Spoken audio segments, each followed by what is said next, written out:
A pervasive misunderstanding exists regarding the political structure of the United States. While it is often labeled a democracy, this characterization is somewhat misleading. Indeed, our system incorporates democratic aspects. However, America qualifies as a constitutional federal republic. Historically, direct democracies did emerge in various societies. A prominent example is ancient Athens in Greece. In Athens, citizens convened in a gathering called the Ecclesia to vote on legislation directly. This model functioned effectively for a smaller city. Yet, it would be impractical for a nation as extensive as the United States. During the establishment of our nation, the notion of direct democracy was contemplated. Nonetheless, the complications it introduced outweighed any potential advantages. The primary concern at that time was physical distance and slow communication. Currently, the issue is the overabundance of information. This includes the internet, social media, and misinformation. Even with fact-checking resources, individuals frequently adopt beliefs that align with their political preferences. Simultaneously, they disregard any contradicting evidence. Additionally, direct democracy possesses a significant drawback. It fails to safeguard the rights of minority groups. Majority rule may appear equitable. However, over time, it risks devolving into mob rule. Rights can be invalidated out of fear or anger. This dynamic could potentially lead to dictatorship. The Founding Fathers acknowledged this danger. James Madison remarked, "The people are never without a disposition to deceive themselves, and sometimes as strong a disposition to be deceived by others." Alexander Hamilton's perspective was more severe. He asserted, "The voice of the people has been said to be the voice of God, and however generally this maxim has been quoted and believed, it is not true in fact. The people are turbulent and changing, they seldom judge or determine right." In essence, the populace may not reliably govern directly. What led to our establishment as a republic? The narrative begins with King George III and the enactment of the Stamp Act in 1765. The Stamp Act imposed taxes on all printed materials. This included documents, newspapers, and even playing cards. The revenue aimed to address debts from the 7 Years' War. Yet the colonists viewed this as a profound injustice. This prompted the well-known slogan, "No taxation without representation." This principle derived from the Magna Carta, signed in 1215. The charter established that monarchs could not levy taxes without council approval. The colonists believed this should apply to them as well. Yet they lacked representation in Parliament. Tensions escalated further. The Boston Massacre unfolded in 1770. Colonists hurled snowballs, sticks, and stones at British soldiers. This led to soldiers firing into the crowd. 5 colonists lost their lives. 6 others sustained injuries.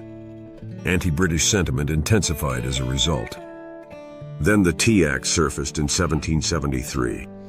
Many perceive it merely as another tax. In reality, it served as a corporate rescue. The East Indian Trading Company faced difficulties. The Crown provided them a monopoly on tea sales in the colonies. This excluded local merchants from the trade. The colonists responded with the Boston Tea Party. Disguised as Mohawk Indians, the Sons of Liberty boarded ships. They discarded 92,000 pounds of tea into Boston Harbor. Paul Revere was among those involved, a figure slated to assume a critical role in the Revolutionary War. On April 19, 1775, British troops advanced into Lexington. They aimed to seize colonial armaments. Paul Revere and other writers alerted the countryside. Militia and Minutemen gathered in response. Gunfire erupted. The initial firing remains unknown. The first substantial confrontation took place at Concord's North Bridge. Isaac Davis led the colonial forces. He ultimately lost his life. However, the Patriots retaliated, killing 3 British soldiers. By day's end, the colonial contingent swelled to 3,500. The British, outnumbered, retreated. Their casualties totaled 273. The colonial losses amounted to 93. Thus commenced the Revolutionary War. After proclaiming independence on July 4, 1776, America experimented with a novel governmental structure. This framework was known as the Articles of the Confederation. However, it proved ineffective. Congress lacked the authority to impose taxes. It could not print currency. It had no power to regulate commerce. Additionally, it could not raise military forces. The culmination of issues emerged with Shays' Rebellion in 1786. Led by Daniel Shays, a former captain in the Revolutionary War, 4,000 farmers revolted against excessive taxation. They nearly seized the Springfield Federal Armory. Only privately funded militias prevented their success. The message was unequivocal. The Articles of Confederation were ineffective. In 1787, delegates convened in Philadelphia. They abandoned the Articles and established a new governance framework. This became the U.S. Constitution. It consists of 7 articles. The ratification occurred in 1788. Yet some states declined approval without a Bill of Rights. Consequently, in 1791, the initial 10 amendments were incorporated. Collectively, they constitute the Bill of Rights. James Madison, recognized as the father of the Constitution, expressed concern regarding the enumeration of rights. He feared future administrations might assert that rights not explicitly mentioned did not exist. This apprehension inspired the inclusion of the 10th Amendment. The powers not delegated to the United States by the Constitution, nor prohibited by it to the states, are reserved to the states respectively or to the people. Presently, the Constitution includes 7 articles and 27 amendments. The latest, the 27th Amendment, was ratified in 1992. This amendment was initially proposed alongside the Bill of Rights over 2 centuries prior.